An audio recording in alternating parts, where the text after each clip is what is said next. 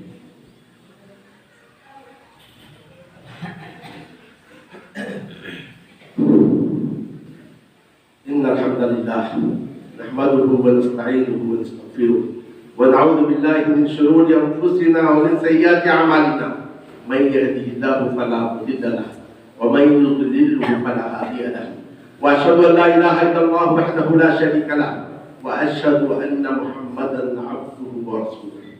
برادران اسلام، جب تک نبی اکرم صلی اللہ علیہ وسلم باحیات رہے تب تک مسلمان اپنے آپ کو مسلمان کہتے تھے، لیکن اس کے ساتھ دو اور نام تھے، ایک نام تھا انصار اور دوسرا نام تھا مہاجرین۔ مہاجر وہ لوگ تھے جو مکہ سے یا باہر کسی جگہ سے ہجرت کر کے مدینہ آئے تھے، اور انصار وہ تھے جو باہر سے آنے والوں کو اپنے یہاں پناہ دیے تھے۔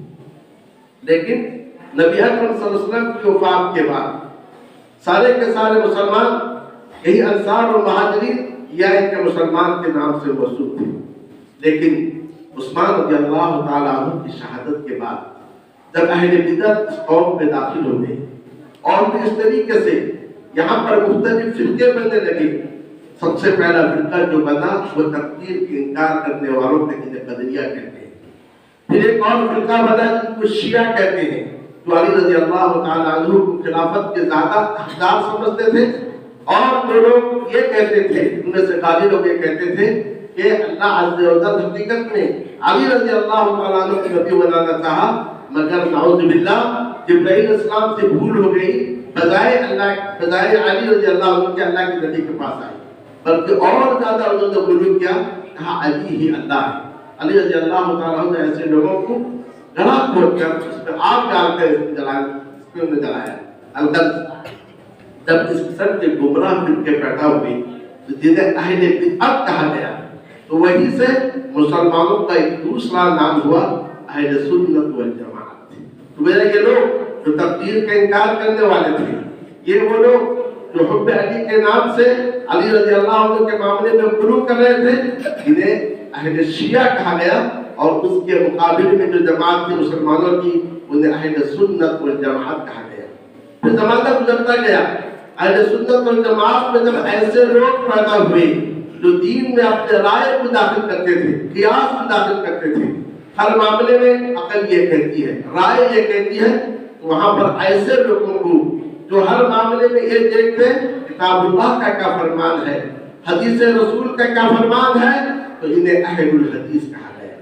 شروع میں اہل حدیث وہ لوگ تھے جو حدیث یاد کرتے تھے اور حدیث کو پڑھاتے تھے، حدیث کو پڑھتے تھے، حدیث کو لکھتے تھے، لیکن آگے چل کر ہر اس شخص کو اہل حدیث کہا جانے لگا جو اپنا منہج محدثین کا منہج، لیکن بہت سارے ایسے امور ہمارے معاشرے میں داخل ہوتے جا رہے ہیں جو اس منہج سے، جو اس راستے سے ہمیں دور لیتا جا رہا ہے، اور اس کی وجہ سے ہمارے معاشرے سے برکتیں اٹھتی جا رہی ہیں۔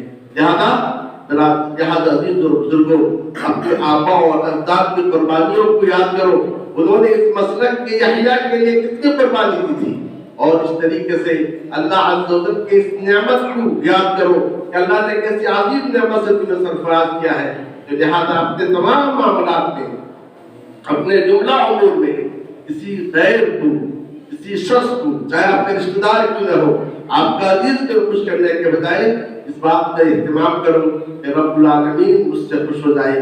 اللہ رب العالمین سے میری دعا ہے کہ اللہ عز و جل ہم سب کو اس کی توفیق عطا فرمائے، اور نبی اکرم صلی اللہ علیہ وسلم پر صلاۃ و سلام بھیجیے کہ اللہ عز و جل نے اس کا حکم دیتے ہوئے فرمایا ان اللہ و ملائکتہ یصلون علی النبی یا ایھا الذین آمنوا صلوا علیہ وسلموا تسلیما اللهم صل علی محمد وعلی آل محمد كما صليت على إبراهيم وعلى آل إبراهيم إنك حميد مجيد اللهم بارك على محمد وعلى آل محمد كما باركت على إبراهيم وعلى آل إبراهيم إنك حميد مجيد. اللهم ارض عن الخلفاء الأربعة أبي بكر وعمر وعثمان وعلي وعن جميع الصحابة والتابعين وعنا معهم بكرمك وجودك يا أكرم الأكرمين ويا أجود الأجودين.